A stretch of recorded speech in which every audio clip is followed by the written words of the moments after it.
Yesterday, December 7th, 1941, a date which will live in infamy, the United States of America was suddenly and deliberately attacked. The attack yesterday on the Hawaiian Islands has caused severe damage to American naval and military forces. I regret to tell you that very many American lives have been lost. A day which will live in infamy. President Franklin D. Roosevelt used those terms in his Declaration of War address after the Empire of Japan deliberately attacked the United States naval base at Pearl Harbor, Hawaii. This attack officially brought the U.S. into World War II. Now, on the 79th anniversary of the attack on Pearl Harbor, Arizonans still remember the significant damage and tragic loss of life that occurred. We also honor the tremendous courage shown by the thousands of men and women who served to protect the freedom of our nation. Hello, I'm Wanda Wright, the Director of the Arizona Department of Veterans Services. Today we share some of the stories of Arizona's own veterans who endured this attack and defended our country. Archie Kelly was assigned to the USS West Virginia after recently graduating from the U.S. Naval Academy. During the attack, the West Virginia was hit with multiple torpedoes, and it was Archie's job to close the doors below deck to prevent the ship from flooding. In the end, his action prevented the ship from capsizing. Archie served 30 years in the Navy, retiring with the rank of captain. Jack Holder enlisted in the Navy right out of high school. Jack and his PBY aircraft crew had just started to roll call on Ford Island when a bomb was dropped on the hangar right next to theirs. Jack and his crew jumped into a ditch with machine gun fire narrowly missing them. Following the attack, Jack would go on to fight in dozens of missions throughout the war. Ed Mcclavick Sr. was on Wheeler Field during the attack. Over the next several months, the squadron was built back up to 25 planes and protected the Canela Naval Air Station where the carrier planes trained.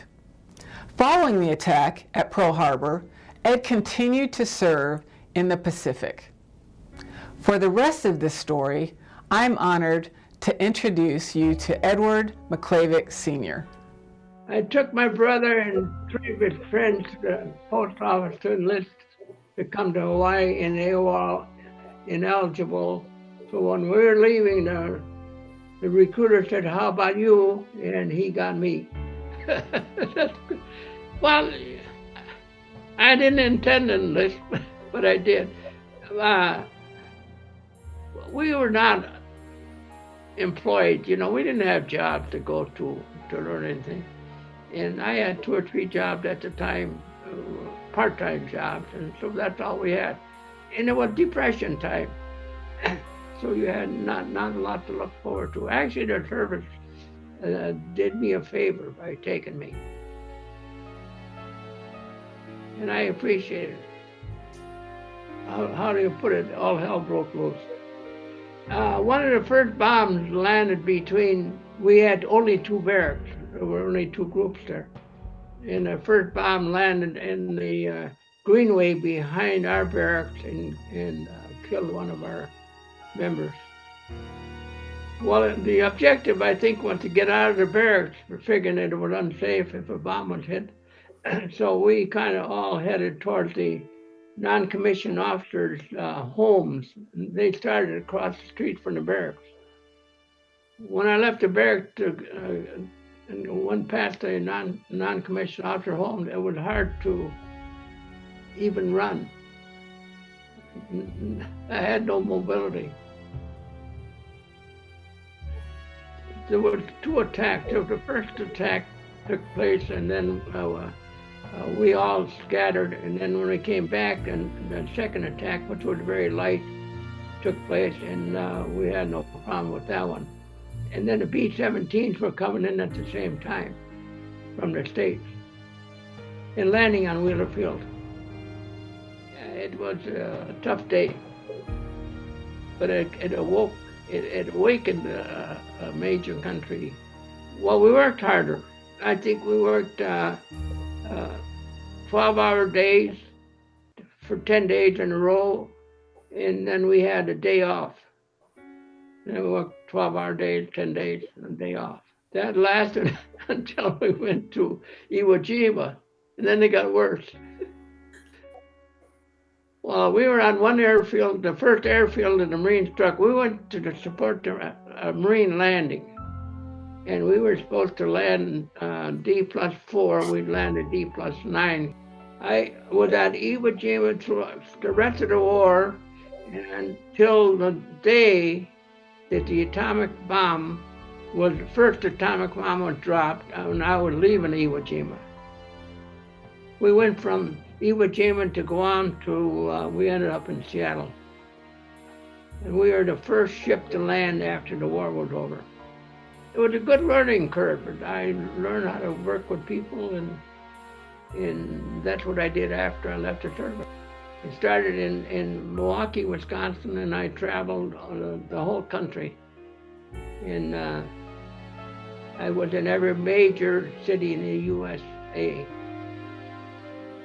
in my work. What a story. Believe it or not, Ed turned 100 years old this year. We thank him for his service and are proud to honor him today. In a matter of hours, the surprise attack on Pearl Harbor resulted in the deaths of more than 2,400 Americans, and 1,000 more were injured.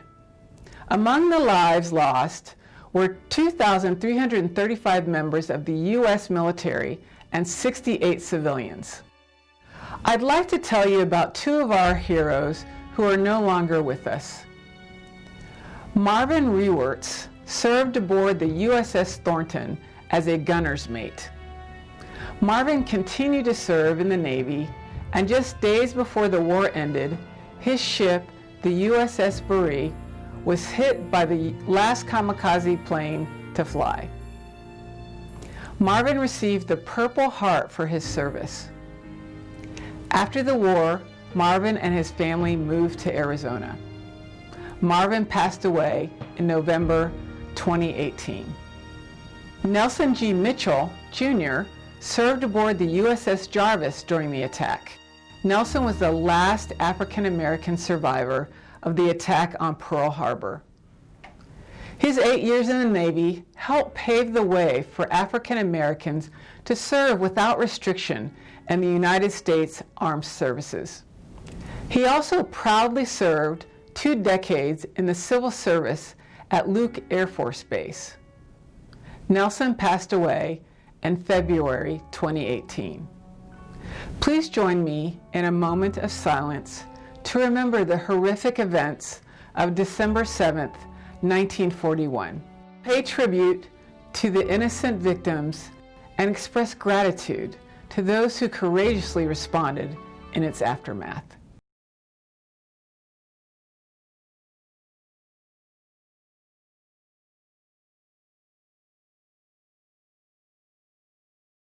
Thank you so much for joining us as we commemorate this Pearl Harbor Remembrance Day.